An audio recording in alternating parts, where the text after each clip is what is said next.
What's up, y'all? BBARBER back with another clipper review. I want to talk to you guys about the Stylecraft Instinct. I recently went through another phase where I replaced pretty much all of the clippers, everything that I'd been using. And what I think is interesting is every time I replace a clipper, I find that it seems like the new clipper that I'm trying out, oftentimes it seems to become my favorite. So I've had to really be intentional to step back and not just review things based on my excitement to have the new tools, because I've been getting excited about new tools for a very long time. But also, I need to be able to tell you guys the pros, the cons, what I'm experiencing with these clippers, so that way you can get an honest review and an honest assessment. So when it comes down to the Instincts, there's been a lot of anticipation about this clipper. A lot of people have been waiting on this to come out. I believe that this clipper has been, I believe it's on pre-order again. They just had it went on a heavy pre-order, everything sold out, then they got another shipment in, everything sold out again, and I believe, if I'm not mistaken, we're on pre-order again. However, having said that, you can usually find these at barber distributors, barber supply places. With this clipper being so eagerly anticipated, I was the same. I get hyped up about new stuff when it comes out, and I can even think of a couple clippers in the past that I've really been hyped up about after I got them and after I did the review. And later on down the road, it's like I just wasn't as excited about them as I was when they first came out. So, having said that, I'm gonna give you my honest thoughts on the Stylecraft Instinct. The first thing that I noticed that you're gonna notice about this clipper is that this clipper is a small clipper. I mean, it covers basically only the palm of my hand. Now, in comparison, the clippers that I normally use is the Wall Senior. That's been my staple go-to for a long time. You can see the size difference in that. It's a lot smaller than the Wall Senior. In an even more stark contrast comparison, you can see it next to the Babyliss. And I mean, this almost looks like a trimmer, guys. I mean, this is pretty much the same size as the Instinct trimmer. I like feeling like a heavy tool, like a piece of equipment, like I really like a big clipper. So after cutting with this, what I found was that it was definitely different. I definitely had to get used to it. I would say that I liked it. It wasn't I liked it better or I didn't like it as much. It's that it was different and it was just something that I had to get used to. The learning curve wasn't very long. It wasn't hard to get used to it, but it was something that I had to, in my mind, the first time you use these, you're gonna have to get used to having a small clipper. Sometimes I like to grip my clipper like this when I'm fading, or I like to grip up on it. There's not really any room to do that because when you grip up, you don't have enough like stuff to grab back here while you're holding this. Some people may find a way to do it and may feel comfortable doing it. I just didn't. But the small ergonomic design is where the curves are. They're in the right place to help you manipulate and maneuver this small clipper. So the small design was not a setback. It was just something that is going to stand out. You're going to notice it as soon as you get it. The next thing that I noticed was the Vapor blade. And what I've learned about the Vapor blade is that this is a gold fusion blade. So if you're into the Fusion blade, which I am, I've got the Fusion on my X Ergos, I've got the Fusion on my Rebels. I use my Rebels pretty much as a daily driver. This blade is the same blade, it's just gold in some cases, and they call it a Vapor blade now. I think it's kind of a weird name, but whatever, it does get the job done. It's a sharp blade, it's good. One of the things that Stylecraft comes with is the ability to remove the click lever and to add the stretch bracket. When I got these clippers, the first thing that I did was remove the click lever and I added the stretch bracket. And what that does is that brings this to more like an Andis type of lever system. And some people like that, but I've been going my whole life with the same system to where I need my clippers to open up to a half. So after trying a couple fade techniques where the clipper opens all the way up to a 1, I found that that wasn't comfortable for me and that wasn't something that I was going to be using. So after I put the stretch bracket on, removed the clicks, I removed the stretch bracket, but I did leave the floating lever. And this basically turns this lever system into the old familiar wall guard system. And so it's closed, middle, and open is a half. That's what I'm used to. That's what I'm good at. That's really all I need. That's one thing about new clippers is I don't like having to learn new systems. That's why I struggled the first time that I ever had a clipper that had the click lever. I struggled with that because I was used to my open, middle, and closed being subjective to how I was feeling in the moment. But that open middle and close with the click lever is very precise, very exact. And some people might think that's a good thing. For me, doing more of an intuitive type of fade, that wasn't as good for me. Let's talk about the guards. So it comes with these white double magnetic guards, just clip on like so, on and off.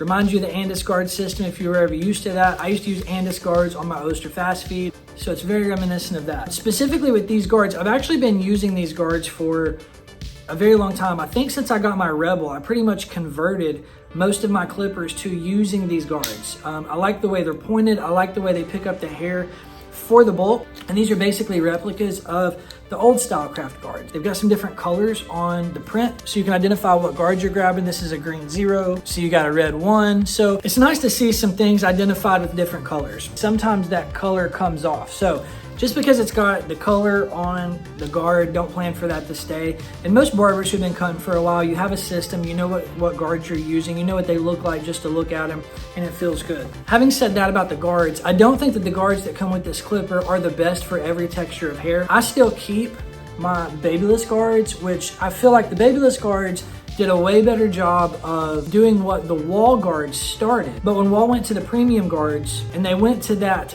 carbon type texture with the metal clip, I feel like something happened where they lost something to where they couldn't really pick up the hair well. So I used the babyless version of the wall type of guards because they didn't go with that weird carbon texture, and I find that the half guard on the babyless guard will blur out things where the Stylecraft half guard will not. For instance, that bottom line from the leveler all the way open going into the 1, I find that the babyless half guard really gets that bottom line out, whereas the Stylecraft guard, it doesn't really pick up that very bottom line.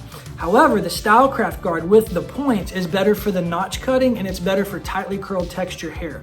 That's one thing about moving to Jacksonville, is that the diversity of the type of cuts that I've been getting has increased by 100%. When I was in Tennessee at my shop, I was getting a lot of straight hair. I was getting some thick straight hair, but not very much. It was pretty much the same hair all the time, and then we would get curly hair, but we just weren't seeing it that much. Primarily in this shop, what we're seeing is a lot of tightly curled hair, and so these Stylecraft guards are much better for the tightly curled hair than is the wall guards. This clipper, having the magnetic motor, is pretty strong. I mean, let me let you get a sound check.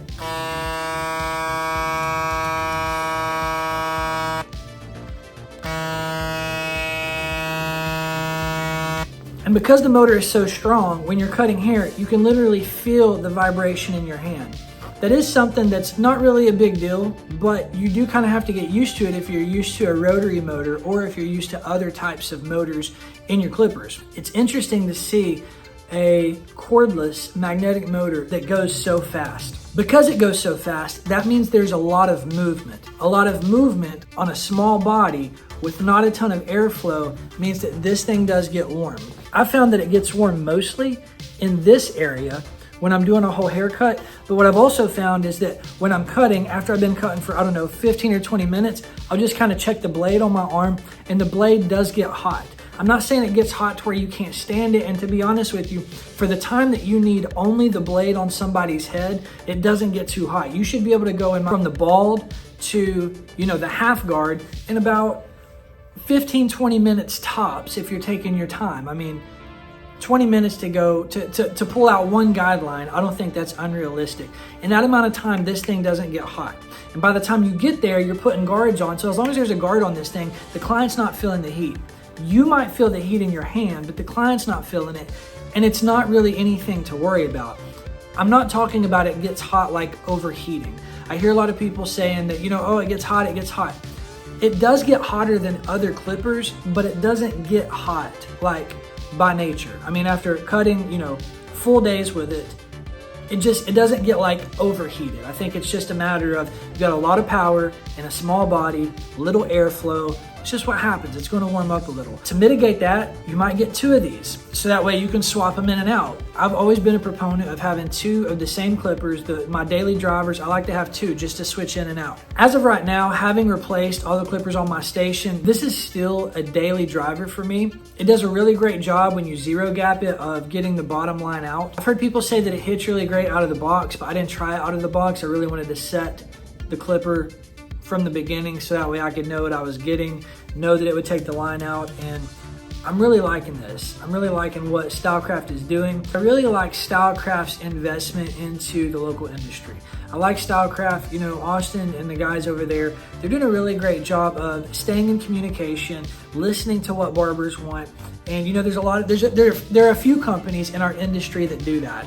And I'm really thankful for the guys who actually talk to us, who listen to us, take what we say into consideration, and then they actually modify the clippers to meet our needs. There are some companies in the industry that they just do what they want. At $150 billion a year, they bring us on, they give us platforms, they give us exposure and a couple free clippers, but they don't really care what we want. They invest minimally into their product. You know, I'm not sure what the process is in creating this specific clipper, but I do know who the people are behind the clippers.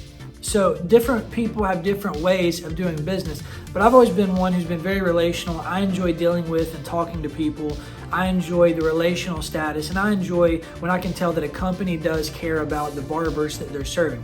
I believe that Stylecraft Gamma is one of those companies, and I'm thankful for that. So my overall review, this clipper hits for about $250 on the website. You could probably find it other places for different prices. I know it definitely, you can find it higher than $250. Is it worth $250? I think instantly, no. I don't think it's worth $250. The problem with me not thinking it's worth $250 is because I haven't caught up to 2023. I feel like $250 is too much for clippers, but the truth is everybody's headed that direction. And everybody who has a cheaper clipper, their clippers don't perform at the same capacity from what I can tell as the clippers that cost more money. Now, I do know that there are other companies who are producing similar or same clippers for less money, but I don't have any experience with those clippers, so I can't say anything. When the motor's on and you go through bulk, there's actually an increase in the motor. When the motor encounters resistance and feels that you're coming up against more bulk, it actually increases. So watch, I'm gonna turn it on, then I'm gonna simulate bulk, and I'm gonna squeeze the blade, and you're gonna hear it ramp up and turn higher.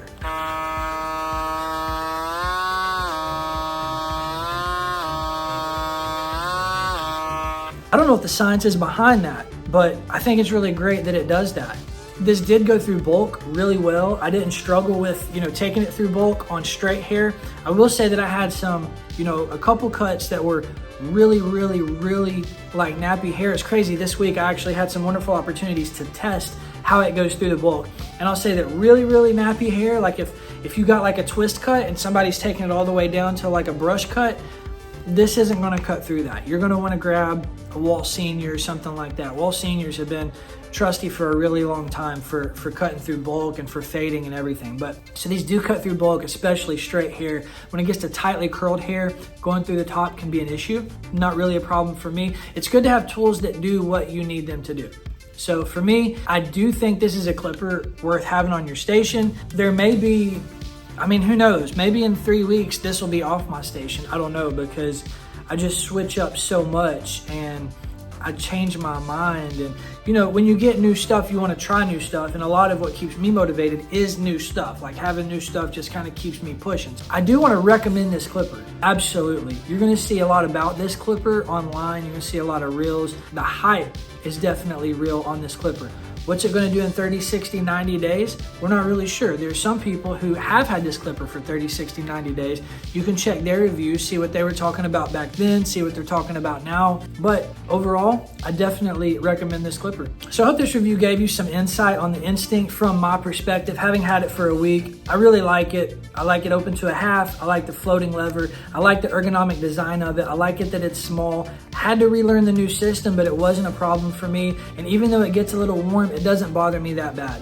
The blade's really strong. The motor's really strong. The hair gets cut. It fades well. I don't have any issues with this clipper, so I'm just enjoying it. So if you've been thinking about the Stylecraft Instinct, definitely go ahead and grab it. I'll put a link in the description. Don't forget to use my code BBARBER for 10% off at stylecraft.com. Works for Gamma as well.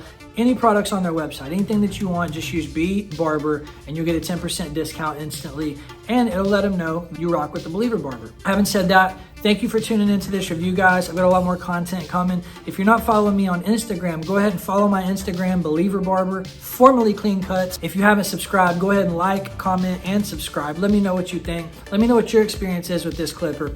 And until next time, Peace.